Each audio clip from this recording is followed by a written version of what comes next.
Pemirsa, apa kabar? Sehat dan semangat selalu ya. Saat ini kita sudah berada di penghujung bulan Ramadan.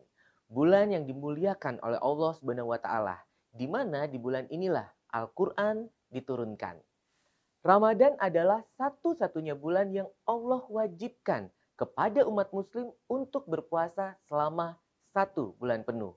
Ramadan juga disebut sebagai bulan penuh berkah, yaitu di mana seluruh umat muslim di dunia secara merata akan mendapatkan kesenangan, kegembiraan, dan ketentraman.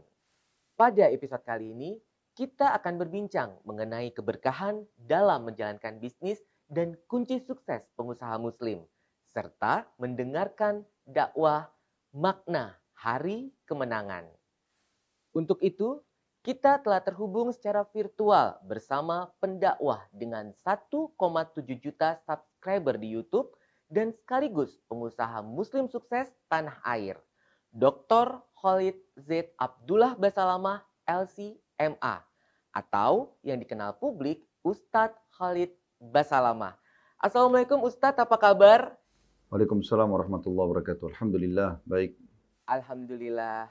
Ustadz Khalid, sebelum kita memulai percakapan pada episode kali ini, kita sapa pemirsa terlebih dahulu ya Ustadz. Assalamualaikum warahmatullahi wabarakatuh. Para pemirsa, saya Khalid Basalama. Dan saya Aldi, Anda sedang menyaksikan Layanan Jakarta on TV.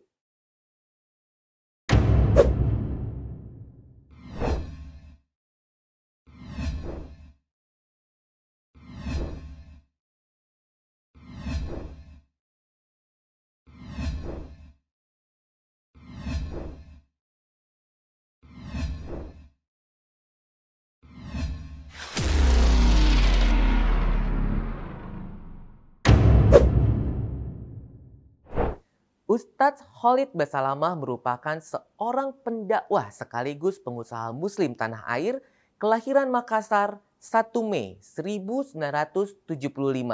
Beliau menghabiskan masa kecilnya di kota kelahirannya, kemudian melanjutkan pendidikan tingginya di Universitas Madinah.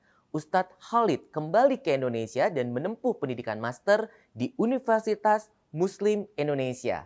Peraih gelar doktor dari Universitas Tun Abdul Razak Malaysia ini juga dikenal publik sebagai seorang pengusaha muslim sukses tanah air, pendiri Ghazwah Enterprise. Ustadz Khalid Basalamah merupakan salah satu penerima penghargaan Muslim Choice Award tahun 2020 yang diselenggarakan oleh Muslim Choice Media Network yang diberikan untuk kategori ulama dan juru dakwah. Muslim Choice Award diberikan kepada sejumlah tokoh yang dinilai memberikan inspirasi, berkontribusi terhadap perkembangan Islam, kehidupan berbangsa dan bernegara, baik lingkup daerah, nasional maupun global. Ustadz Khalid, bisa dijelaskan Ustadz bagaimana metode bisnis yang diajarkan oleh Rasulullah SAW? Sebenarnya sih umumnya kaidah dalam ajaran Nabi SAW, umumnya yang selalu disampaikan juga oleh setiap dai berhubungan dengan masalah Islam, adanya modal yang halal, sistem yang halal, dan produk yang halal. Selama semuanya berputar di 5 huruf ini yang halal, maka insya Allah selebihnya tinggal menunggu keuntungan. Ya. Dan kapan ternodai dengan sesuatu yang 5 huruf yang lain yaitu haram, maka dipastikan akan terjadi kekacauan dalam transaksi tersebut. Karena semua yang diperintahkan oleh Nabi SAW adalah kebaikan seperti jujur, tanggung jawab, amanah. Bahkan Nabi SAW menganjurkan agar transparansi dalam berbisnis. Seperti kata beliau, 2 orang yang saling bertransaksi, selama mereka jujur, mereka transparan, maka Allah berkahi. Dan kalau salah satunya atau keduanya curang, maka Allah akan angkat keberkahan. Makna berkah adalah orang yang membeli akan mendapatkan kualitas dan kepuasan dari produk yang dia beli, dan orang yang menjual juga akan mendapatkan keberkahan dari harta yang didapatkan. Sementara dari sisi lain, yang dilarang oleh Nabi SAW semuanya keburukan. Ya, seperti menipu, manipulasi data. Kemudian Nabi SAW pernah mengatakan dalam sebuah hadis, siapapun yang transaksi denganmu, katakan la khilabah, tidak ada penipuan, ya, tidak boleh ada manipulasi. Kemudian juga tidak boleh berdusta, ya, tidak boleh merugikan hal dari 2 pihak, ya, dan segala macam hal yang berhubungan dengan transaksi yang dilarang, yang kira-kira negatif, maka itu semuanya tidak dibolehkan oleh Nabi Shallallahu Alaihi Wasallam. Baik, Ustadz, dalam menjalankan organisasi, baik perusahaan maupun instansi, manajemen sumber daya manusia memiliki peranan yang penting bagi kemajuan organisasi. Lalu Ustadz, bagaimana Rasulullah Shallallahu Alaihi Wasallam mengajarkan umat Muslim terkait hubungan antara pengusaha dan para pekerjanya, ataupun hubungan antara pimpinan dan para pegawainya? Hal-hal apa saja Ustadz yang perlu kita cermati? Yang pertama tentu saja kita harus memahami kita ini manusia. Manusia tidak luput dari salah. Pernah ada seseorang sahabat bertanya kepada Nabi SAW mengatakan, ya Rasulullah, ini kalau kita bicara owner kepada pegawai ya, atau atasan kepada bawahannya. Maka pernah ada yang mengatakan, ya Rasulullah, berapa kali kami harus memaafkan bawahan kami, pekerja kami. Kata Nabi SAW, maafkan mereka walaupun sampai 70 kali. Kecuali memang pelanggarannya sudah fatal, dalam arti kata pelanggaran yang sudah sampai merusak citra. Tapi kalau masalah teknis, maka dianjurkan untuk saling mengingatkan. Karena agama Islam mengajarkan kita ad-dinun nasihat. Agama semua ini isinya nasihat. Kita berikan masukan, kita bantu dia supaya dia terupgrade menjadi lebih baik. Skillnya kita bantu supaya bisa lebih baik dan meningkat. Maka harusnya seperti itu. Kemudian juga menyiapkan fasilitas yang sudah dijanjikan. Tidak boleh manipulasi, seperti misalnya jumlah gaji, waktu penerimaan gaji, kemudian janji-janji pada saat lembur. Ya.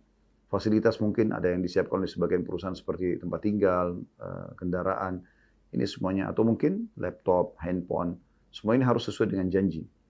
Maka insya Allah dengan adanya janji seperti ini, kepercayaan dari para pegawai kepada pemilik tentu akan ada. Ya. Kemudian juga dari sisi lain, yang paling tepat kalau menurut agama Islam adalah memberikan keleluasaan, bahkan menekankan agar setiap staf menjalankan perintah Allah Subhanahu wa Ta'ala seperti sholat 5 waktu misalnya, ya, menutup aurat dengan benar.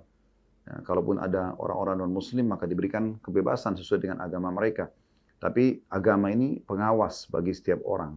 Maka alangkah baiknya perusahaan juga turun tangan dalam membantu misalnya mengadakan musola, adakan mushaf atau Al-Quran di musola tersebut, memberikan keleluasaan pegawai untuk ada pengajian, ya, karena dengan adanya pengajian mereka akan tersentuh secara keimanan dalam hati dan tentu itu akan membantu mereka akan lebih hati-hati dalam mengerjakan pekerjaannya dan merasa diawasi oleh Sang Pencipta Allah. Dari sisi pegawainya tentunya dia menjalankan tugasnya tidak berkhianat, dia harus jalan sesuai dengan akad. Karena kalau dia sudah menulis dan menandatangani akad jam 7 pagi sampai jam 5 sore, ternyata dia datang jam 7.15, 15 menit saja itu tidak halal gajinya sampai pemilik perusahaan atau atasannya menghalalkannya. Dia mengatakan saya telat sekian menit apa konsekuensinya. Supaya betul-betul pendapatan yang didapatkan halal buat dia dan juga buat keluarganya yang akan dia berikan, istri dan anak-anak. Kemudian dia juga tidak menggunakan fasilitas kantor kecuali yang sudah ditentukan. Karena banyak juga di antara pegawai misalnya membawa pulang ke rumahnya kertas, pulpen, fasilitas kantor. Karena dia waktu ditanya, dia berbagi misalnya kepada ponakan, pada anaknya. Waktu ditanya kenapa? Karena di kantor banyak. Ya, banyaknya bukan untuk dibagi-bagi, tapi untuk digunakan sesuai dengan tugas. Gitu. Saya punya seorang guru di Madinah. Beliau memiliki 2 pulpen di kantongnya. Dan pada saat saya sedang hadir di kantor beliau, saya sempat tanya. Gitu, kenapa Syekh punya 2 pulpen gitu. Maka dia mengatakan yang satu saya beli dengan uang saya pribadi untuk kebutuhan saya pribadi. Yang satu itu dibelikan oleh kantor dan saya gunakan untuk tanda tangan kantor saja. Jadi begitu pekahnya mereka tidak menggunakan fasilitas kecuali sudah diizinkan. Karena banyak orang menggunakan komputer kantor demi untuk pekerjaan dia pribadi atau bahkan untuk kepentingan keluarganya atau teman-temannya. Nah ini semua harusnya sesuai dengan akad kecuali memang perusahaan mengizinkan masalah itu. Juga sama menjaga nama baik perusahaan. Ya. Dia harus, sebagaimana dia sudah diterima kerja di situ, maka dia harus membalas kebaikan dengan kebaikan. Ya. Allah mengatakan dalam surah Ar-Rahman, hal jazaul ihsani illal ihsan. Bukankah balasan kebaikan harus dengan kebaikan pula? Jadi kita harus membalas kebaikan orang dengan kebaikan. Kita sudah diterima di sana, kita harus juga menjaga nama baik. Dengan menjaga nama baik perusahaan berarti menjaga nama baik kita juga. Baik Anda masih terikat akad situ ataupun Anda sudah keluar. Tidak boleh kita merusak citra tempat yang sudah kita diberikan kesempatan untuk bekerja minimal beberapa hari, kalaupun itu beberapa hari. Apalagi kalau sudah sampai bulanan dan tahunan, Anda bisa memberikan nafkah buat keluarga dari perusahaan tersebut. Juga tidak boleh teman-teman sekalian mengambil yang merupakan hak-hak perusahaan yang didapatkan dari vendor-vendor. Ya. Seperti misalnya karena kita membeli barang dari luar, dengan uang perusahaan kemudian dapat hadiah payung, TV, handphone, atau diskon-diskon. Ini semua milik perusahaan. Dan tidak boleh sama sekali pegawai mengambilnya. Apalagi sampai menaikkan harga atau menghapuskan diskonnya supaya dia mendapatkannya. Ini sesuai dengan hadis Ibnu Lutbiyah radhiyallahu anhu, sahabat ini pernah disuruh Nabi SAW untuk mengumpulkan zakat. Kemudian setelah itu dia balik ke Madinah, dia datang ke masjid, niatnya baik. Dia taruh di hadapan dia zakat dan juga dia taruh di depannya ada uang-uang yang dia dikasih oleh orang-orang pada saat dia lagi ngumpulin zakat gitu. Maka dia mengatakan ini zakat kalian dan ini adalah hak saya yang diberikan oleh orang-orang. Langsung Nabi SAW menegur pada saat itu. Beliau naik di atas mimbar, beliau memuji Allah, lalu bersalawat untuk diri beliau SAW, lalu beliau mengatakan, kenapa ada orang yang kami tugaskan mengumpulkan zakat, lalu dia mengatakan ini zakat kalian dan ini hadiah buat saya. Coba dia duduk di rumah orang tuanya. Apakah akan sampai hadiah tersebut? Apa maknanya hadis ini? Dia mendapatkan hadiah ini justru karena pada saat dia bertugas. Berarti bukan milik dia, tapi milik orang yang menugaskan dia. Kalau Anda mendapatkan sesuatu dari luar, hadiah dari vendor misalnya, Anda kembalikan kepada perusahaan, saya dapat pulpen ini, saya diberikan handphone ini, saya diisikan pulsa ini, fasilitas ini. Halalkah buat saya? Kalau pemilik perusahaan mengatakan halal, maka jadi halal. Tapi kalau tidak, tidak boleh. Nah, ini semua hal-hal mendasar yang harus diketahui antara pemilik perusahaan kepada bawahan dan juga dari bawahan kepada pemilik perusahaannya. Baik Ustadz, penjelasan yang komprehensif tadi semoga bisa menjadi muhasabah untuk memperbaiki diri kita dalam menjalankan peran baik sebagai seorang pengusaha maupun sebagai seorang pimpinan dan juga memperbaiki peran kita sebagai seorang pekerja dan juga sebagai seorang pegawai. Setuju ya pemirsa? Ustadz Khalid, kita lanjut lagi nih Ustadz. Ustadz dikenal publik sebagai seorang pebisnis atau pengusaha muslim tanah air, pendiri Ghazwah Enterprise. Bisa diceritakan Ustadz kepada pemirsa DLN Jakarta On TV terkait usaha tersebut dan lini kegiatan apa saja yang dilakukan? Jadi saya mulai dulu dengan nama Ghazwah ya. Ghazwah itu bahasa Arab. Itu diambil daripada peperangan-peperangan Nabi SAW. Jadi semua peperangan yang Nabi SAW hadiri dinamakan Ghazwah. Seperti kalau kita lihat dalam buku-buku bahasa Arab, perang Badr misalnya dikatakan Ghazwat Badr, Uhud, Ghazwat Uhud. Pokoknya semua yang Nabi hadiri peperangan dinamakan Ghazwah. Nah tujuan saya sebenarnya bukan masalah mengenang peperangannya, tetapi perjuangan Nabi SAW. Bagaimana beliau berjuang dalam menyampaikan agama ini dan tentu beliau sangat dikenal menerapkan keadilan, amanah, tanggung jawab. Nah, saya ingin tarik visi misi daripada perjuangan Nabi SAW. Maka kami bentuk nama itu, Ghazwah itu.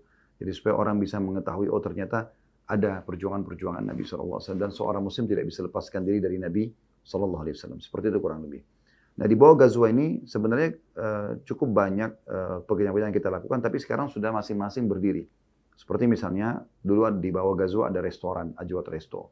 Tapi kami sudah buatkan perusahaan sendiri, PT Ajwa Boga Indonesia. Kemudian di bawah PT Ajwat Boga ini ada store juga, Ajwat Store, menjual buku-buku, kemudian kacang-kacangan dan seterusnya. Kemudian juga kita ada yayasan. Sekarang juga berbentuk sendiri lembaga, Yayasan Sedekah Kreatif. Kemudian ada travel, Uhud. Itu ada PT Zahra, Auto Mandiri. Sekarang Ghazwah berdiri sendiri juga. Ghazwah berdiri sendiri dan tadinya kita berharap Ghazwah ini menjadi payung utamanya. Tapi sekarang sudah masing-masing berdiri. Menarik Ustadz, saya juga salah satu pelanggan setia nih dari Ajwat Resto Ustadz. Pemirsa juga harus coba ini, makanan kesukaan saya dan keluarga khas Ajwat Resto, yaitu nasi mandi yang gurih, disantap bersama dengan daging kambing, lalu juga ada campuran rempah yang cukup terasa pemirsa. Nah setelah makan nasi kambing, ini enaknya pemirsa juga langsung cobain namanya minuman jus pistachio, yaitu minuman yang terbuat dari buah-buahan dan juga kacang pistachio. Super lezat, awas ketagihan. Seperti itu ya Ustadz. Ini memang makanan dan minuman di Ajwat Resto ini memang enak sekali Ustadz. Nah, pemirsa dari layanan Jakarta On TV ini sangat penasaran Ustadz dengan perjalanan bisnis yang Ustadz jalankan di tanah air, khususnya di Jakarta. Hal menarik apa nih Ustadz yang bisa dibagikan kepada warga Nusantara, khususnya pemirsa dari layanan Jakarta On TV? Silakan Ustadz. Jadi saya pribadi terinspirasi dengan Nabi Muhammad SAW. Banyak orang mempelajari kehidupan Nabi setelah beliau jadi Nabi di umur 40 tahun. Tapi mereka banyak tertutupi dengan sejarah Nabi sebelum jadi Nabi. Beliau setelah 8 tahun umurnya meninggal, kakeknya Abdul Muthalib dipelihara oleh pamannya Abu Talib. Dan semenjak itu beliau menjadi pengembala kambing untuk membantu pamannya bekerja. Beliau bekerja di pengembala kambing dan menerima upah, terus membantu pamannya untuk hidup karena Abu Talib punya banyak anak. Dari umur 8 tahun sampai umur 21 tahun tepatnya. Nah di umur 21 tahun ini sampai umur 40 tahun belum menjadi nabi, kurang lebih 19 tahun beliau masuk ke bisnis. Dan ini yang banyak tidak disentuh, bagaimana beliau terjun di bisnis yang cukup lama dari umurnya, 19 tahun sallallahu alaihi wasallam. Dan beliau salah satu pebisnis yang sukses di Mekah. Jadi pada saat itu hampir semua pengusaha Mekah itu membawa, kalau kita sekarang uang cash ya, karena belum ada perbankan untuk transfer, mereka bawa harta cash, emas ataupun perak, dibawa ke negeri Syam. Negeri Syam itu kalau sekarang 4 negara, Jordania, Lebanon, Palestina, dan Syria. Dulu namanya negeri Syam. Di sini memang pusat perbisnisan pada saat itu. Pusat bisnis pada saat itu. Maka beliau pun, mereka pun datang membawa uang cash, membeli produk dari negeri Syam, lalu membawa ke Mekah. Itu umumnya semua pengusaha. Nabi Muhammad SAW berbeda. Beliau menjadikan uang yang dititipkan oleh para investor kepada beliau, termasuk nanti yang dititipkan oleh istri beliau Khadijah di umur 25 tahun pada saat menikah dengan Khadijah. Nah, di sini beliau membeli dari harta itu produk-produk Mekah. Apapun hasil produksi Mekah dibeli oleh beliau, dibawa ke negeri Syam, dijual. Setelah itu keuntungannya dibelikan produk negeri Syam, dibawa ke Mekah lagi. Dan ini belum pernah ada pengusaha pada saat itu melakukan sistem yang sama. Sehingga Nabi Muhammad SAW mendapatkan 2 keuntungan sekaligus. Dan beliau menyampaikan dalam sebuah hadis yang mulia, dan ini yang menginspirasi saya untuk menjadi seorang pengusaha. Selain memang ingin menunjukkan kalau seorang da'i pun harusnya bisa menjadi contoh bagi masyarakat, bukan hanya sekedar hidup dari amplop yang diberikan, sehingga akhirnya agama itu seperti tanda kutip bisa dibeli, gitu kan. Karena Nabi SAW mengatakan sesungguhnya tajir, sadukul amin, pengusaha yang terpercaya, jujur dan terpercaya, ma'an nabiyina was-siddiqina wasyuhada. Mereka akan bersama nanti di surga dengan para nabi-nabi, para siddiq, orang-orang jujur, dan para syuhada. Artinya kedudukannya sangat tinggi, gitu kan. Maka para pengusaha ini sebenarnya memiliki kedudukan yang mulia. Di akhirat, di dunia juga mereka akan memiliki harta yang banyak. Mereka bisa lebih banyak melakukan kegiatan-kegiatan. Seperti misalnya, kalau kita sholat di masjid, saya misalnya sholat di masjid, saya dapat 1 pahala. Contoh saja. Angka 1 sebagai contoh. Kemudian imam yang mengimami sholat akan dapat pahala 2. Karena pahala saya 1 karena dia mengimami dan pahala dia. Muadzin panen pahala 3. Pahala saya sama pahala imam sama pahala muadzinnya. Ya, karena dia juga ikut sholat. Tapi ada orang yang tidak hadir di masjid itu dapat pahala kami semua. Dia adalah orang yang membangun masjid tersebut dengan hartanya. Gitu kan? Dengan harta mereka bisa membeli akhirat. Tanda kutip di sini ya. Karena Allah SWT mengatakan Inna Allah ishtara. Allah membeli minal mu'minin dari orang beriman. Anfusahum wa amwalahum bi'anna lahumul jannah. Diri mereka dan harta mereka agar dibalas dengan surga. Jadi memang bisa dengan harta itu. Dan ini tidak mungkin kecuali dengan berusaha. Kalau usaha yang pertama saya galang, saya sebenarnya secara pribadi coba apa saja yang kira-kira saya merasa bisa saya tekunin. Waktu awal saya kembali dari Madinah, selesai S1 tahun 1998, saya sempat jual handphone. Waktu itu awal pertama launching handphone ya, masih merek Nokia dan beberapa merek-merek yang lain. Kemudian saya sempat numpang di klinik orang tua saya di Makassar. Sambil waktu itu saya melamar menjadi dosen di salah satu kampus di Makassar. Dan Alhamdulillah sambil berjalan menjadi dosen, saya juga tetap berusaha gitu. Kemudian setelah itu saya pindah ke Jakarta. Dan mulailah saya melihat ada satu teman dekat saya dulu. Beliau orang asing, orang Jordan. Dan dia memiliki 3 orang anak. Dia sempat berkeluh kesah menyampaikan kepada saya, kalau saya punya 3 anak, pendapatan saya gaji kurang gitu. Kira-kira apa yang kita bisa lakukan nih? Dia bilang sama saya begitu. Lalu saya tanya, keterampilan apa yang kamu kuasai? Dia bilang saya bisa masak. Kemudian saya coba tanya, oke, siapkan buat saya makanan. Berapa kira-kira modal yang dibutuhkan untuk siapin saya makanan yang kira-kira yang kamu paling favoritkan? Maka dia mengatakan itu sekitar 300 ribuan. Saya kasih uang 300 ribu. Dia buat, saya rasa kok enak. Karena saya juga pecinta kuliner, terutama Timur Tengah. Ya, maka saya merasa itu enak. Kemudian saya coba bawa ke pengajian saya. Waktu itu di Kemang hari Senin. Kemudian saya mengatakan pada panitianya, saya akan siapkan makanan Timur Tengah. Silakan dicoba. Saya siapkan uang sampai 1.200.000 waktu itu. Disiapkan oleh beliau, oleh teman saya ini makanan. Dan ternyata hampir semua peserta pengajian suka ya, tesnya makanan tersebut. Makanya muncullah ide untuk menyewa tempat dan sampai akhirnya alhamdulillah kami buka restoran sampai sekarang kurang lebih sudah masuk tahun ke-10. Dan alhamdulillah staf kami semuanya itu dengan izin Allah Subhanahu wa taala kita prioritaskan orang yang sudah ikut pengajian paling tidak supaya mereka sudah tidak asing lagi dengan aktivitas spiritual di kantor, seperti misalnya kita harus ada kewajiban ikut tahsin dan tahfidz, memperbaiki bacaan dan juga ikut hafalan Quran. Kemudian kita wajibkan sholat 5 waktu di masjid, ya, di masa jam kantor. Kalau di luar kantor tentu sudah masing-masing individual di rumah mereka. Tapi seperti duhur, asar, ya, kalau teman-teman masih maghrib, masih ada di kantor, maka mereka wajib ke kantor. Dan orderan kita tidak terima 10 menit sebelum azan. Kami akan bahasakan ke konsumen, 10 menit lagi azan, kami akan tutup. Kalau Anda mau tunggu, silakan selepas sholat. Kalau tidak, maka Anda boleh cari restoran lain misalnya. Dan alhamdulillah kami rasakan keberkahan yang luar biasa. Ya seperti saya terapkan, yaitu modal halal, sistem halal dan juga produk halal, insya Allah ini akan bisa mendatangkan keberkahan. Berkembang dengan itu, kemudian saya lihat juga ternyata ada keterampilan saya di travel haji umrah. Kemudian kita coba ya berbicara dengan beberapa jemaah yang punya modal, kemudian mereka investasi. Lalu kemudian saya kembangkan, alhamdulillah sampai sekarang sudah berjalan kurang lebih 4 tahun travel. Alhamdulillah juga berjalan baik. Sebelum pandemi kami terakhir umroh akbar, itu dengan jumlah 420 jemaah, sebelumnya ada 520 jemaah. Alhamdulillah 1,5 pesawat kurang lebih ya. Ada pesawat Saudi dan ada pesawat Emirat pada saat itu. Dan terus kami kembangkan seperti kegiatan sosial juga saya bentuk yayasan sosial. Karena kebanyakan perusahaan pasti ada keuntungan, ada zakat yang akan kita keluarkan. Maka daripada saya keluarkan ke yayasan lain, kami bentuk yayasan sendiri, yayasan sedekah kreatif, kemudian mengalokasikan selain daripada keuntungan perusahaan kami, juga kami buka peluang untuk umat Islam bergabung bersama kami. Kami juga ada Mawaddah, ini seperti sebenarnya dia yayasan untuk ta'aruf, solusi nikah syar'i.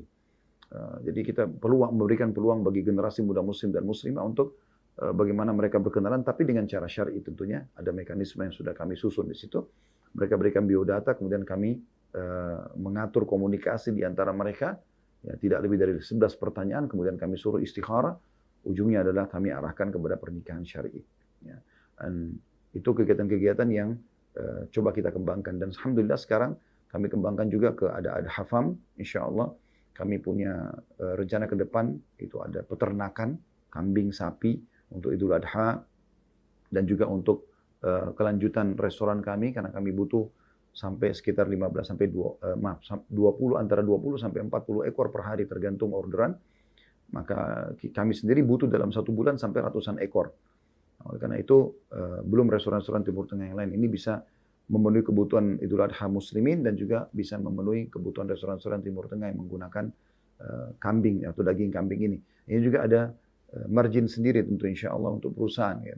Dan beberapa usaha yang terus insya Allah kami kembangkan, tapi saya selalu berusaha sesuai dengan kemampuan dan memang saya tekuni dulu. Kalau memang saya merasa punya kemampuan, baru kemudian saya jalankan. Seorang pengusaha umumnya fokus untuk mendapatkan keuntungan dalam menjalankan strategi bisnis. Lalu bagaimana pendapat Ustadz terkait hal ini? Keuntungan sesuatu yang normal untuk dipikirkan. Tidak mungkin seorang berdagang tanpa keuntungan. Tapi seorang muslim punya sebuah konsep sederhana begini. Jadi kita tidak bisa memisahkan antara ekonomi dengan sosial. Maksudnya adalah bagi seorang muslim, keuntungan bukan hanya sekedar keuntungan sisi materi duniawi, tapi dia berpikir ukhrawiyahnya. Seperti kami misalnya buka restoran, sangat kental kalau di Ajwad Resto, kami ada margin dari keuntungan yang kita dapatkan dari pembelian umumnya, tapi juga kita sering menggratiskan makanan-makanan yang ada. Sehingga tidak selamanya ada keuntungan duniawi saja yang dipikirkan, seperti pemikiran para kapitalis. Tapi kita orang Islam tidak bisa memisahkan antara ekonomi sama sosial. Saya tertarik dengan sebuah kisah pernah terjadi di Saudi. Ada seorang pemilik toko bed cover dan selimut. Ya. Dia kedatangan satu tamu, ya, konsumen yang datang membawa uang 100 real. Sekarang kurang lebih 380.000 rupiah kalau dikurskan ke rupiah. Orang ini datang dan mengatakan, saya punya 100 real. Saya butuh 5 selimut. Buat saya, istri saya sama 3 anak saya. Tentu di situ, di toko itu, harga selimut mungkin paling murah sekitar 250 real. Jadi uang dia untuk beli satu selimut pun tidak cukup. Gitu. Pada saat orang ini datang dan menanyakan kepada para pegawai di situ, staf di situ, mereka langsung mengatakan, kami tidak bisa menyiapkannya. Kebetulan owner, pemilik toko itu ada dan langsung memberikan isyarat kepada para pegawainya, agar meninggalkan dia sama konsumen tersebut. Lalu dia mengatakan, kalau bahasa kita mungkin bahasa Indonesia, Bapak mau beli apa? Dia bilang, saya punya uang 100 real, saya butuh 5 selimut. Maka kata pemilik toko tersebut, Anda bisa pilih, silahkan. Semua di sini Anda bisa pilih, 100 real Anda bisa dapatkan 5 selimut. Maka orang itu dengan leluasa memilih selimut di situ, sudah tidak lagi melihat berapa nilainya. Yang saya katakan tadi, minimal harga selimut itu sekitar 250 real, karena memang yang berkualitas bagus gitu. Maka dia pun mengambil 5 selimut, setelah itu dia ke kasir, yang owner ini, pemilik toko sendiri yang melayaninya, setelah dibayar, orang itu pun pergi. Lalu dia mengumpulkan semua stafnya. Sambil dia mengatakan begini, saya tahu kalian punya pertanyaan berhubungan dengan sikap saya tadi. Kata salah satu stafnya, iya. Bagaimana bisa Anda menjual selimut yang harga 250 real minimal, satunya Anda jual 100 real dengan 5. Maka kata dia, tadi itu yang datang adalah saudara kita yang butuh. Sesama muslim butuh bantuan. Kenapa saya tidak bantu? Lalu kemudian pegawainya mengatakan, baik, kan Anda bisa memberikan dia secara gratis, kalau memang dia tidak mampu. Kata pemilik toko ini, kita harus membedakan. Mana orang yang datang meminta, dengan mana orang yang datang mau membeli. Kalau dia meminta, kita berikan gratis. Tapi karena dia datang mau membeli, kita harus menjaga nama baik dia. Maka dengan cara seperti ini, saya sudah memenuhi kebutuhan dia dan saya juga sudah bersedekah. Maksudnya dari kisah ini sebenarnya, bagaimana setiap muslim berpikir tidak bisa melepaskan antara ekonomi dengan sosialnya. Jadi ada saatnya di mana kita memberikan bayaran kepada orang, ada saatnya mungkin kita gratisin pada saat orang itu tidak mampu misalnya. Atau mungkin ada sedekah rutin yang kita keluarkan. Ya, seperti kami lakukan, kami punya rutin selain Ramadan pun ada buka puasa dari Ajwat Resto, setiap Senin dan Kamis yang kami bagi-bagikan. Ya, setiap orang boleh datang, sampai 100 paket misalnya. Nah, di Ramadan pun kami lakukan itu. Sehingga saya sendiri pribadi melihat ada keberkahan yang luar biasa dengan cara menggabungkan antara ekonomi yang kita memang galang untuk memenuhi kebutuhan kita. Dan itu pasti ada margin gitu kan. Dengan sosial. Jadi kita bisa bersedekah dari sisi yang lain. Dan alhamdulillah justru di masa pandemi omset kami naik. Ya, dengan seperti ini malah keberkahan yang kita bisa dapatkan. Jadi seperti itu. Jadi keuntungan tidak masalah dalam Islam, cuma memang jangan berpikir seperti kapitalis. Karena kapitalis selalu berpikir keuntungan dan tidak pernah mengenal mana halal, mana haram. Tidak mengenal lagi yang namanya bersedekah.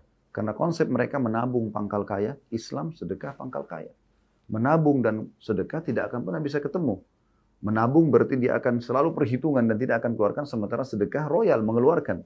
Maka ini dua konsep yang tidak akan ketemu tentunya. Baik Ustadz, insya Allah setiap bisnis yang dijalankan oleh pengusaha muslim di Indonesia senantiasa mendapatkan keberkahan dalam meraih kesuksesan dunia dan akhirat. Amin. Ustadz, saya akan bertanya lebih banyak lagi nih Ustadz, tapi kita break dulu boleh ya Ustadz? Karena produser saya nih dari tadi arahkan kita nih untuk break dulu Ustadz. Kita akan kembali sesaat lagi.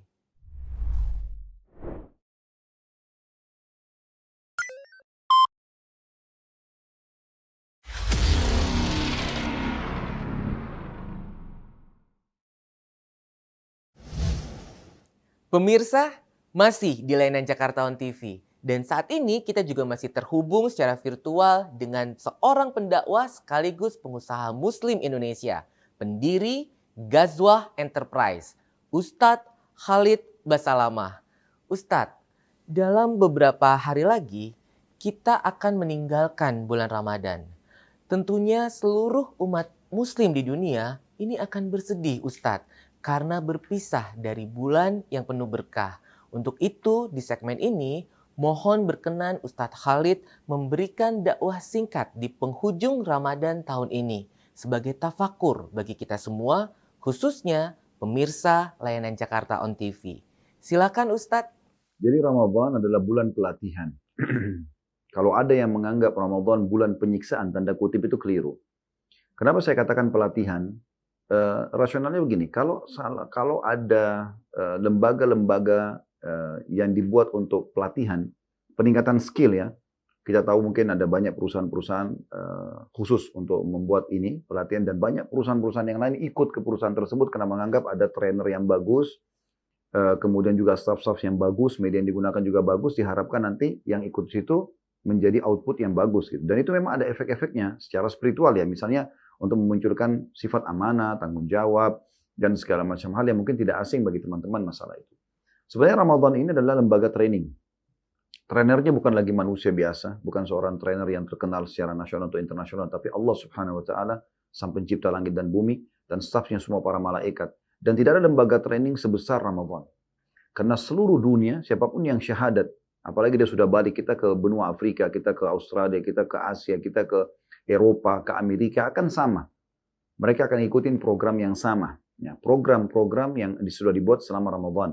Dan makna daripada firman Allah Subhanahu wa taala dalam surah Al-Baqarah, a'udzubillahi minasyaitonirrajim, ya ayyuhalladzina amanu kutiba alaikumus syiyamu kama kutiba alal ladzina min qablikum la'allakum tattaqun.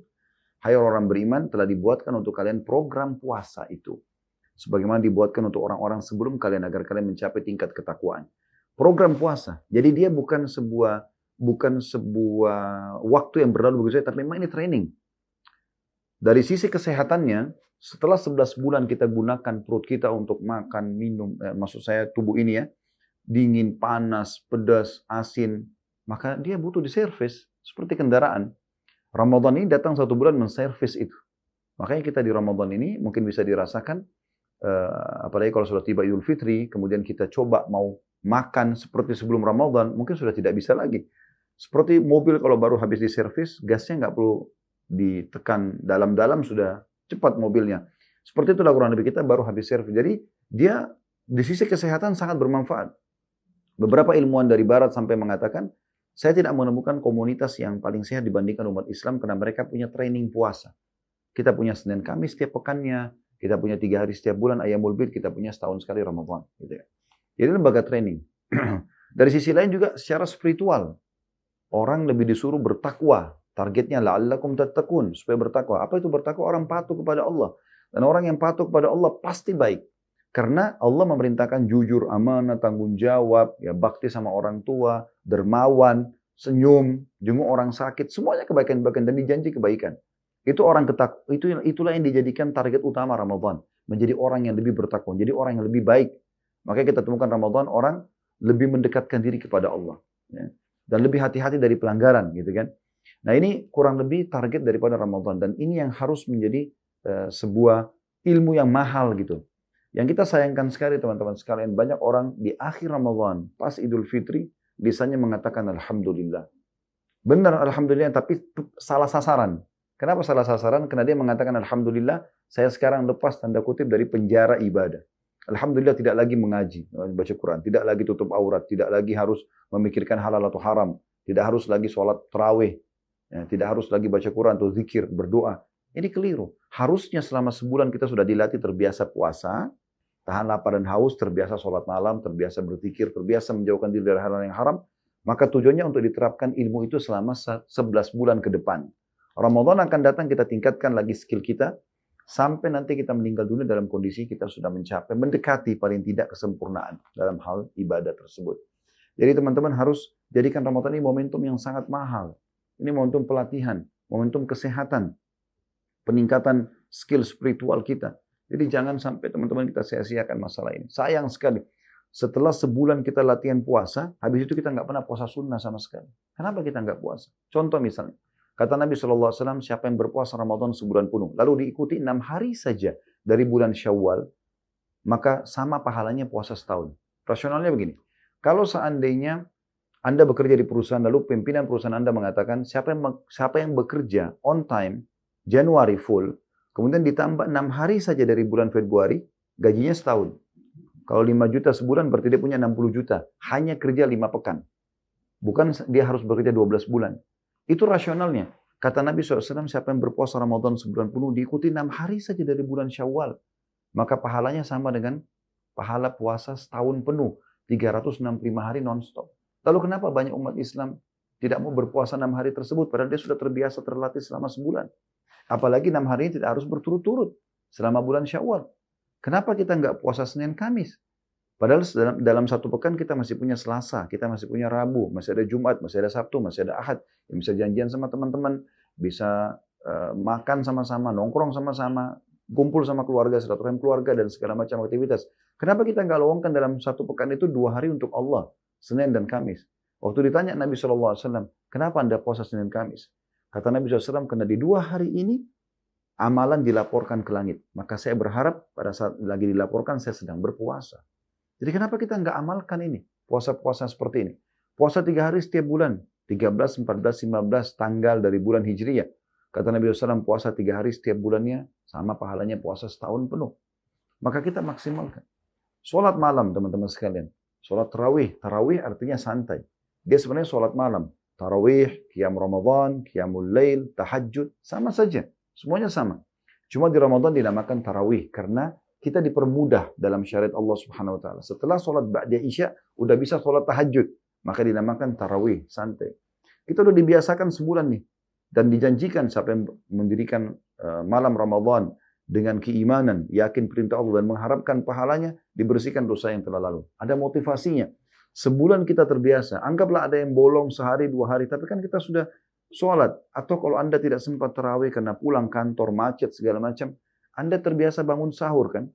Biasa saya tanya jemaah, kira-kira Bapak Ibu kalau makan sahur berapa lama sih sebelum subuh? Ya umumnya sih 90% 1 jam sebelum subuh. Karena ada persiapan segala macam, kecuali ibu-ibu mungkin lebih cepat. 1 jam ini teman-teman adalah sepertiga malam. Yang kata Nabi SAW, kalau tertinggal sepertiga malam, Allah turun ke langit bumi, lalu menanyakan kepada para malaikatnya, adakah hamba-hambaku yang memohon ampun aku maafkan? Adakah yang punya hajat aku penuhi? Adakah yang minta tolong aku tolong. Jadi setiap malam Allah turun dan itu kita sudah dibiasakan sebulan bangun di waktu yang mulia ini. Kata Nabi SAW, siapa yang kaget di malam hari? Terkaget saja. Kemudian dia membaca, La ilaha illallah wahdahu la syarikalah, lahul mulku wa lahul hamdu wa huwa ala kulli syai'in qadir. Subhanallah walhamdulillah wa la ilaha illallah wallahu akbar. Wa la hawla wa la quwata illa billahil aliyil azim. 3 zikir ini umumnya umat Islam tahu. La ilallah wahdahu la syarikalah, lahul mulku wa lahul hamdu wa huwa ala kulli syai'in qadir. Subhanallah walhamdulillah wa la ilaha illallah Allahu akbar. Kemudian wala haula wala quwata illa billahil aliyil azim. Kemudian ditambah satu lagi, Allahumma gfirli. Ya Allah ampunilah aku. Kata Nabi SAW, akan diampuni semua dosanya yang lalu. Kalau dia berdoa diterima, kalau dia sholat diterima.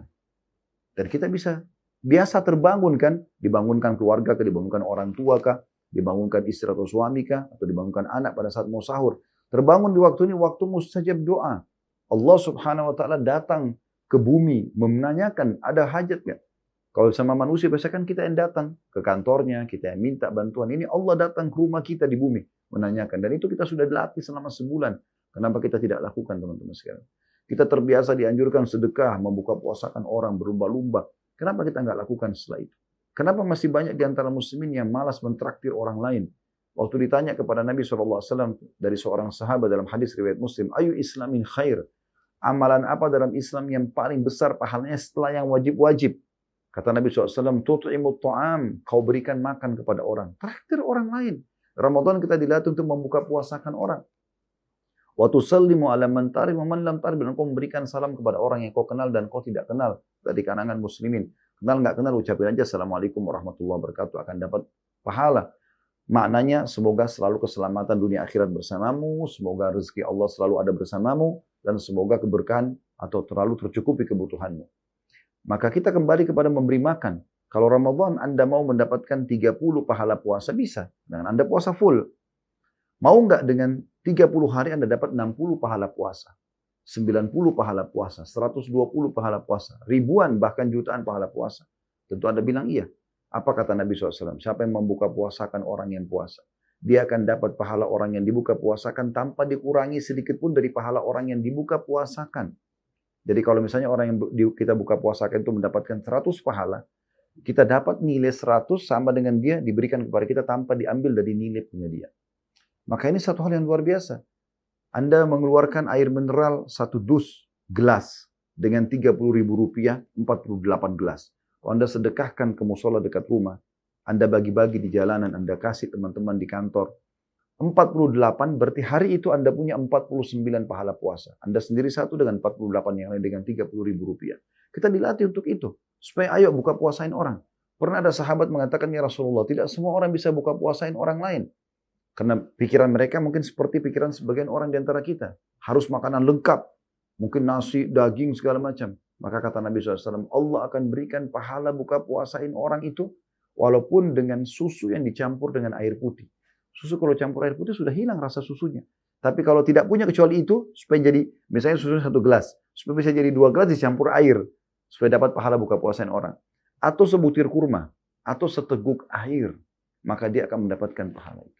Kata Nabi SAW, di Ramadan, setan-setan yang jahat dibelenggu. Apa makna belenggu? Tangannya kedua diikat di lehernya, dan kakinya pun diikat, dibelenggu. Bukan di rantai biasa, tapi dibelenggu, sehingga tidak bisa bergerak. Setan dibelenggu, sehingga mereka tidak leluasa menggoda, seleluasa di luar Ramadan. Teman-teman bayangkan di Ramadan, yang biasa, di luar Ramadan yang biasa, bisikin kita keburukan, buat kesalahan, segala macam kesalahan, itu Ramadan dibelenggu. Mereka tidak leluasa. Mirip dengan orang lomba lari. Ini sering saya kasih contoh. Antara kita sama rival misalnya. Berlomba lari. Pada saat kita akan lomba lari.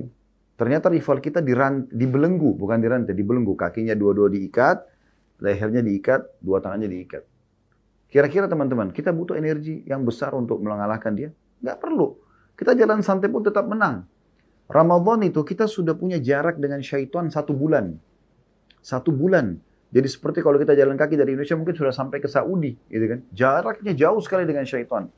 Jadi nanti setelah Idul Fitri, mereka pun dilepas dari belenggunya. Tidak semudah itu dia bisa menggoda kita lagi.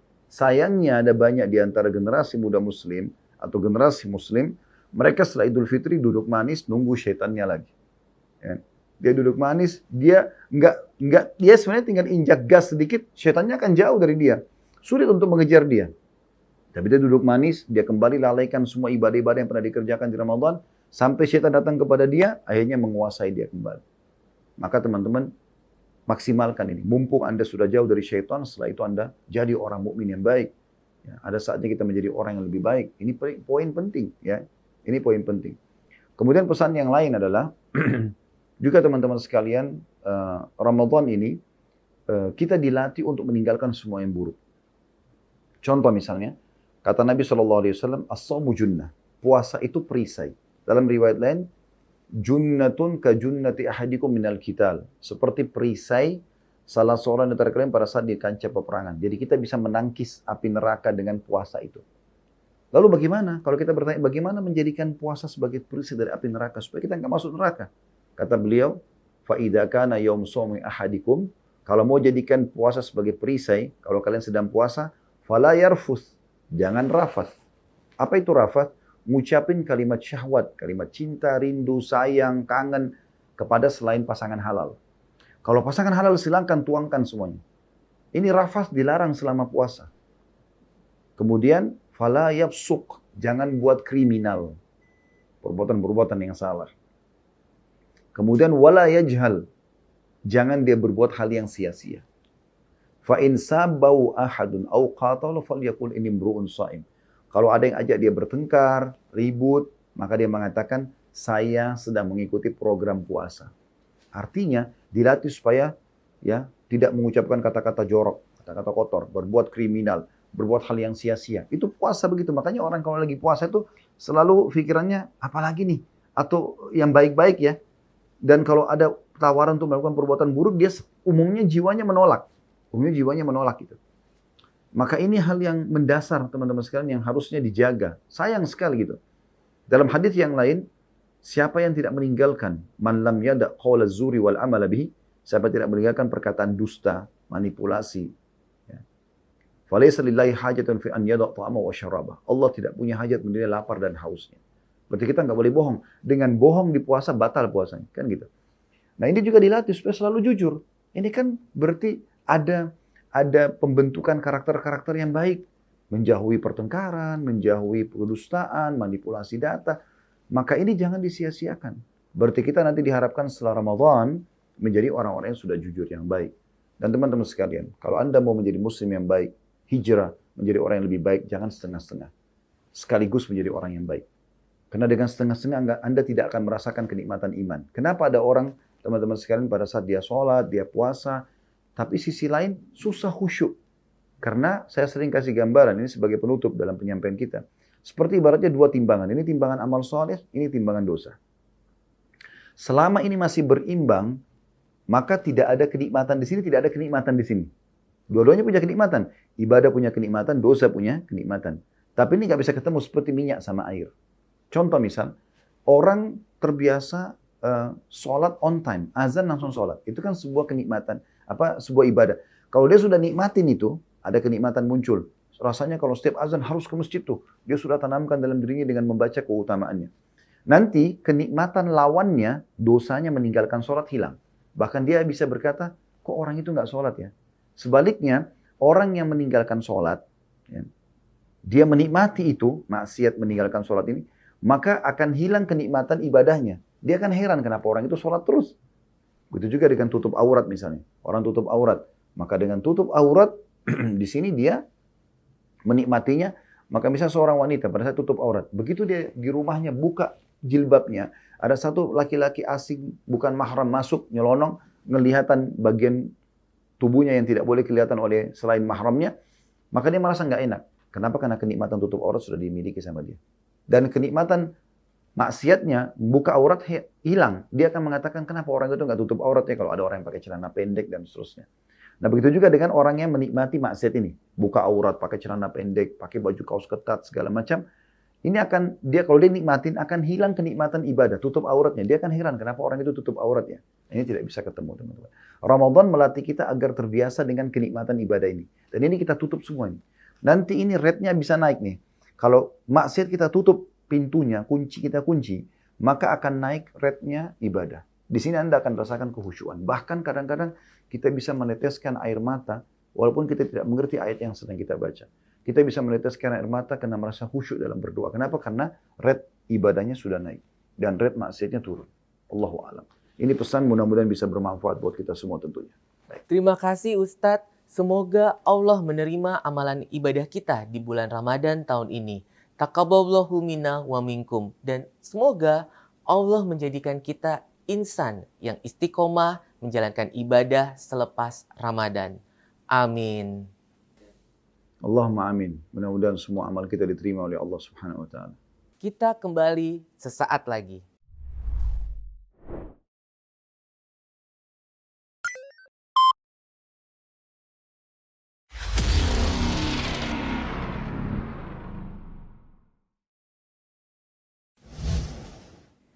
Pemirsa, masih di layanan Jakarta On TV. Dan saat ini kita juga masih terhubung dengan seorang pendakwah sekaligus pengusaha Muslim Indonesia, pendiri Ghazwah Enterprise, Ustadz Khalid Basalamah.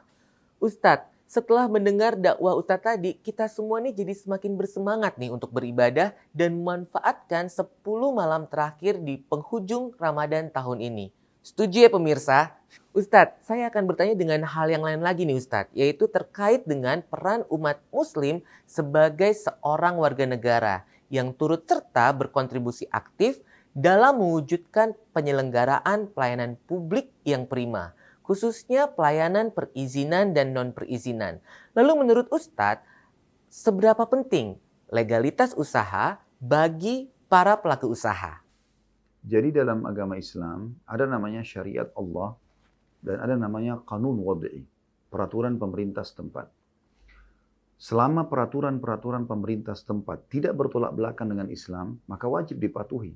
Contoh misalnya rambu-rambu lalu lintas, adanya KTP, adanya paspor, adanya ijazah, adanya buku nikah, adanya akte lahir. Kan tidak ada di zaman Nabi SAW semua ini. Tapi ini kan sebuah peraturan yang untuk merapikan manajemen di masyarakat supaya lebih rapi dan lebih diketahui orang ini memang berasal dari negara ini, ya, dia dari wilayah ini, kan gitu, umurnya berapa, agamanya apa dan seterusnya. Ini kartu pengenal dibolehkan, ijazah juga begitu, supaya digunakan untuk melamar kerja misalnya. Ini semua dibolehkan dalam syariat. Bahkan ini masuk dalam hal yang wajib dalam pendapat umumnya ulama untuk dipatuhi. Masuk dalam umumnya firman Allah Subhanahu wa taala, "A'udzu billahi minasyaitonir rajim, ya ayyuhalladzina amanu atti'ullaha wa atti'ur rasula wa ulil amri minkum." Hai orang beriman, taatilah Allah, taatilah Rasul dan pemerintah setempat kalian. Jadi kalau izin-izin atau izin usaha-usaha tersebut diletakkan oleh pemerintah demi untuk mengatur, memanage supaya semua usaha di tengah masyarakat di Indonesia rapi, maka wajib dipatuhi selama tidak ada pelanggaran-pelanggaran agama. Kalau ada pelanggaran agama di situ, baru dilarang. Karena kata Nabi SAW, la ta'ata li makhlukin fi maksiyati khaliq. Tidak boleh ada ketaatan pada makhluk yang berbau maksiat pada Sang Pencipta. Baik Ustadz, lalu seberapa penting Ustadz kita harus mengurus perizinan secara mandiri tanpa menggunakan pihak ketiga? Saya rasa mungkin pemerintah pun sudah mengumandangkan itu, pemerintah sudah selalu menekankan kepada masyarakat, urus sendiri. Saya beberapa kali masuk ke lembaga pemerintahan, saya temukan ada spanduk yang besar, jangan menggunakan calo, jangan menggunakan orang ketiga. Pemerintah kan sudah menyarankan masyarakat untuk itu, dan harusnya kita patuh pada pemerintah kita. Yang jadi masalah memang seringkali ada sebagian oknum-oknum, baik dari jajaran pejabat pemerintah ataupun memang dari masyarakatnya yang tidak mau mengikuti ini. Sehingga akhirnya merusak citra pemerintah, merusak citra masyarakatnya. Harusnya kita harus saling rangkul-merangkul satu sama yang lain, antara masyarakat dengan pemerintah, pemerintah dengan masyarakat, agar sama-sama apa yang tertulis di spanduk itu benar-benar diterapkan gitu. Dan kalau ada oknum yang melanggar, maka mereka dihukum gitu kan. Begitu juga dengan masyarakat. Jangan dibiasakan kalau ada yang menitipkan amplop lalu kemudian main diterima atau didahulukan. Memang dia harus diingatkan kalau ini tidak ada. Ini tidak ada. Dan saya pernah menemukan beberapa staf, Masya Allah, yang di depan mata saya pada saat mau dibayar, mereka menolak, mengatakan tidak. Dan ini satu hal yang positif. Harusnya kita tinggal bagaimana menjadikan ini sebagai sebuah kebiasaan, ya. Tradisi yang baik. Artinya sama-sama kita, peraturan yang sudah kita diterapkan oleh pemerintah, sudah diinformasikan kepada masyarakat, kita realisasikan dalam kehidupan kita. Pemerintah Provinsi DKI Jakarta melalui Dinas Penanaman Modal dan Pelayanan Terpadu Satu Pintu senantiasa berkomitmen memberikan kemudahan dan pendekatan layanan urusan pemerintahan, bidang penanaman modal dan pelayanan perizinan atau non-perizinan di wilayah ibu kota dengan menghadirkan berbagai inovasi layanan. Salah satunya adalah pengembangan inovasi layanan antar jemput izin bermotor atau AJIB, di mana petugas AJIB dapat melakukan asistensi atau pendampingan pengurusan perizinan secara langsung di rumah atau kantor pemohon. Layanan AJIB adalah gratis. Ustadz Khalid, bagaimana nih Ustadz melihat kemudahan dan pendekatan layanan yang dihadirkan oleh Pemprov DKI Jakarta tersebut? Saya pribadi mengucapkan jazakumullah khairan dulu. Semoga Allah balas pemilik ide ini dan juga oknum-oknum pemerintah kita yang mau menerapkan ini. Ini kan memudahkan buat masyarakat. Dan itu memang tugas pemerintah harusnya. Dan ini satu hal yang luar biasa. Kalau ini bisa dilakukan di semua lini kehidupan masyarakat Indonesia, maka sangat bagus gitu. Ya, mungkin ada saat-saat di mana mereka tidak bisa keluar rumah, maka diantar, dijemput, dan seterusnya ya. Ini adalah hal yang sangat baik. Itu saya secara pribadi, saya malah berterima kasih dengan itu. Kalau bagaimana saran saya kepada masyarakat, harusnya bisa merangkul dengan baik, ya, merespon dengan baik program-program pemerintah ini, dan saya juga minta dari pihak pemerintah untuk lebih mengiklankan lagi. Ya, mungkin ada di antara masyarakat yang belum terjangkau informasi seperti ini, apalagi sekarang sangat mudah dengan medsos yang ada, bisa dengan YouTube, Instagram, Facebook, bisa dengan WA, Telegram, banyak sekali proses yang bisa kita lakukan gitu. Ada beberapa cuplikan yang saya lihat dari beberapa aparat kita yang coba mengiklankan, kemudian menyebarluaskan via WA, dan akhirnya tersebar kemana-mana. Ini saya pribadi sangat mendukung program pemerintah ini, dan saya berharap pemerintah lebih meluaskan informasi ini dan masyarakat bagaimana merespon ini dengan baik. Baik, terima kasih Ustadz. Apresiasi diberikan kepada Ustadz Khalid dan juga warga ibu kota lainnya yang telah mengurus perizinannya secara mandiri tanpa menggunakan pihak ketiga. Semakin membuktikan bahwa urus izin sendiri itu mudah. Tuh kan pemirsa, urus izin di Jakarta? Diajipin aja. Ustadz, kita lanjut lagi nih Ustadz. Saya akan bertanya dengan hal yang lain lagi nih Ustadz, yaitu bagaimana Ustadz melihat geliat usaha para pelaku usaha muslim di Indonesia saat ini? Saya masih belum bisa bicara secara global, ya, karena belum pernah saya secara individu untuk berbicara empat mata atau mempelajari secara usul perusahaan-perusahaan. Tapi saya melihat secara pribadi, masih banyak di antara pengusaha muslim yang belum menerapkan agama Islam dalam perusahaannya dia sendiri. Gitu ya. Seperti misalnya masih banyak di antara muslim-muslim yang masih belum bisa atau bahkan mungkin belum memahami sehingga tidak menerapkan mana halal dan mana haram dalam transaksinya. Sehingga ada gharar, merugikan salah satu dari dua pihak, masih ada transaksi riba, kemudian masih ada manipulasi data dan segala macam hal. Maka ini harusnya menjadi sebuah hal yang diperhatikan secara khusus oleh setiap pengusaha muslim. Jadi usahakan mereka membangun perusahaan mereka dengan proporsional, dengan Islami. Ya. Islam ini tidak harus namanya Islam, ya. Tidak harus juga semuanya pegawainya Muslim, tapi sistem produk dan juga modalnya halal, sehingga betul-betul dia di bawah kalimat Islam itu. Ya. Karena Islam yang memerintahkan kita modalnya halal, sistemnya halal dan juga produknya halal, sehingga insya Allah kita mengharapkan mendapatkan keberkahan di situ. Nah, juga sama dengan pemberian hak terhadap staf, pegawai, kebebasan mereka dalam melakukan ibadah, tadi sudah saya jelaskan itu. Kemudian disiapkan tempat ibadah mereka sendiri, masjid ataupun musola. Kemudian memenuhi hak-hak mereka. Yang perlu diingatkan juga para pengusaha muslim, hadis Nabi SAW, berilah upah para pegawai sebelum keringat mereka kering. Jadi kalau kita akadnya tanggal 30 ya tanggal 30, tanggal 27 tanggal 27. Kalau kita lebih sehari saja harusnya menyampaikan permohonan maaf ya. Sehingga terjadi hubungan yang harmonis antara staf sama pemilik perusahaan ini. Juga dari sisi lain saya berharap pengusaha muslim yang saya titik beratkan tadi jangan pernah menetapkan sistem kapitalis dalam perusahaan Anda, tapi sistem Islam. Dalam arti kata salah satunya adalah selalu memikirkan bagaimana ada bagian daripada keuntungan perusahaan itu yang diberikan kepada orang-orang yang mustahik atau yang memang layak menerimanya. Ada hadis Bukhari yang menarik berhubungan dengan masalah ini. Ini saya terapkan dalam kehidupan saya dan Masya Allah efeknya luar biasa. Nabi SAW mengatakan di zaman dulu, orang-orang sebelum kita, ada dua orang yang memiliki kebun bersebelahan. Kemudian kita anggaplah si A sama si B. Tapi Nabi SAW tidak sebutkan si A, si B. Cuma mengatakan ada dua orang pemilik kebun.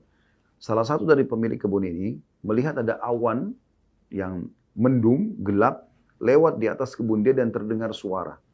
Dan suara itu mengatakan, turunkanlah hujan di kebunnya fulan. Ternyata kebun teman dia yang di sebelah. Kemudian dia ikuti awan tersebut, ternyata awan tersebut betul-betul berhenti di atas kebun temannya dan hujan lebat. Pada saat itu musim peceklik, musim kemarau, dan tempat lain tidak kena hujan. Karena penasaran dia pun menanyakan kepada temannya, apa yang kamu lakukan dengan kebun kamu ini? Kok bisa di musim kemarau peceklik begini hujan datang hanya di kebun kamu saja? Maka dia pun mengatakan, keuntungan dari kebun ini saya bagi 3. Sepertiga pertama itu saya sedekahkan. Yang paling pertama sedekahnya. Memberikan jalan Allah. Kemudian sepertiga lagi saya kembalikan kepada modal usaha, sepertiga lagi saya berikan untuk kebutuhan keluarga saya. Jadi dia selalu melowongkan setiap bulannya dari pendapatan itu, atau setiap kali ada pendapatan, sepertiganya untuk disedekahkan. Maka ini mungkin yang belum tersentuh oleh banyak pengusaha muslim. Saya pernah temuin seorang pengusaha muslim, orang Chinese masuk Islam, Masya Allah. Usahanya cukup besar di Indonesia, saya tidak usah sebutkan tentu jenis usahanya apa. Tapi yang jelas halal insya Allah. Dia datang kepada saya lalu dia komunikasi.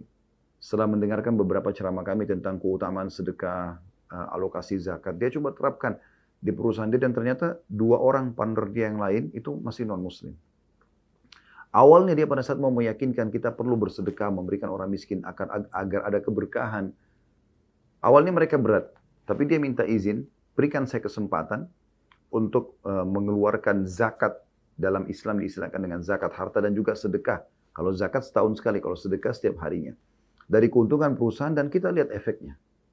Ternyata dia bilang setelah saya terapkan itu, kedua teman saya, kebetulan mereka non-muslim, dan mereka melihat sendiri bagaimana pada saat setelah sedekah, setelah melakukan zakat, malah penjualan meningkat, omset meningkat, dan akhirnya Mereka, kata Muslim ini, mereka bahkan 2 orang non-Muslim ini sering mengingatkan kepada saya, apa sudah dikeluarin zakat perusahaan, sudah dikeluarin sedekahnya atau belum, padahal mereka non-Muslim. Jadi ternyata memang ada efek-efek. Nah ini yang banyak orang Muslim belum terapkan dalam kehidupan mereka. Bahkan kebanyakan lebih kepada sistem kapitalis yang terus saja keuntungan atau bahkan terjadi kezaliman kepada pegawai yang tidak memberikan hak mereka, di PHK begitu saja tanpa ada sebab, tanpa ada pelanggaran. Ini semua perlu ditelusuri kembali sehingga Anda kembali kepada koridor yang benar yang dipandu dalam agama Islam. Baik, Ustadz, kita sudah sampai di penghujung acara. Sebelum kita mengakhiri, pesan atau semangat apa yang ingin Ustadz sampaikan kepada pemirsa dari Lenan Jakarta On TV, khususnya para pengusaha Muslim tanah air, agar senantiasa meraih keberkahan dalam menjalankan usaha? Pertama sekali, ikhlaskan niat untuk mencari rezeki yang halal. Itu dulu. Karena kita orang Muslim disuruh ikhlas. Dan kata Nabi SAW dalam hadis Bukhari, siapa yang mencari rezeki halal, maka dia seperti mujahid di jalan Allah. Kita ikhlaskan niat dulu, supaya selain mendatangkan penghasilan yang akan memenuhi kebutuhan kita, kita juga mendapatkan pahala. Kemudian yang kedua, 3 hal ini saya berharap tidak luput dari setiap pengusaha Muslim.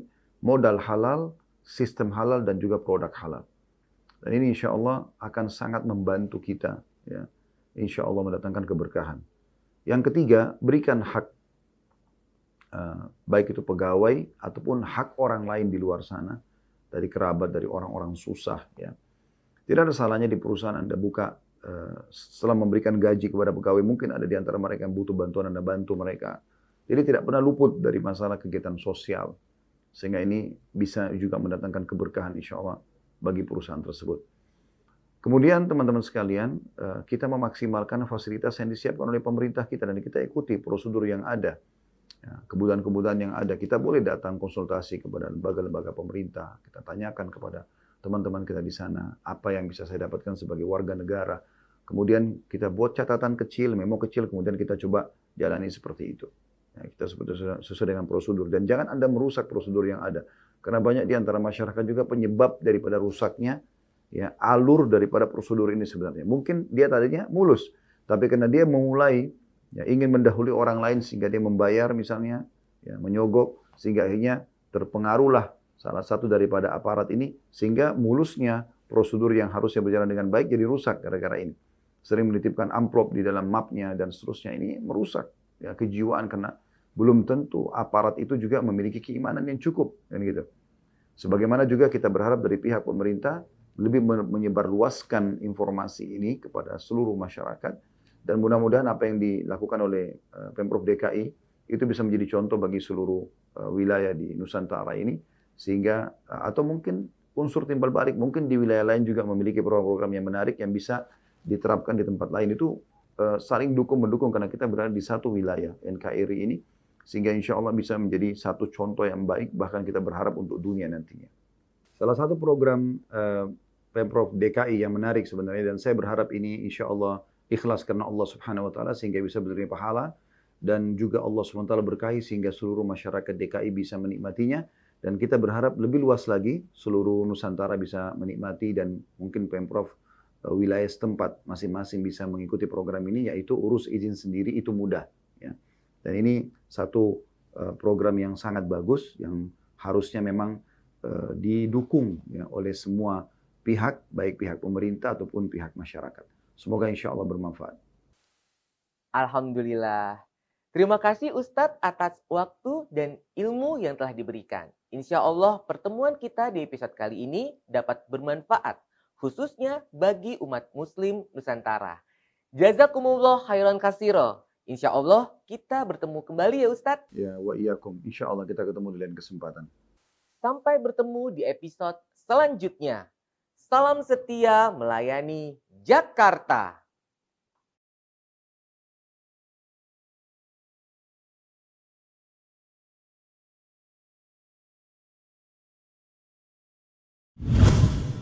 Perlu mengurus izin?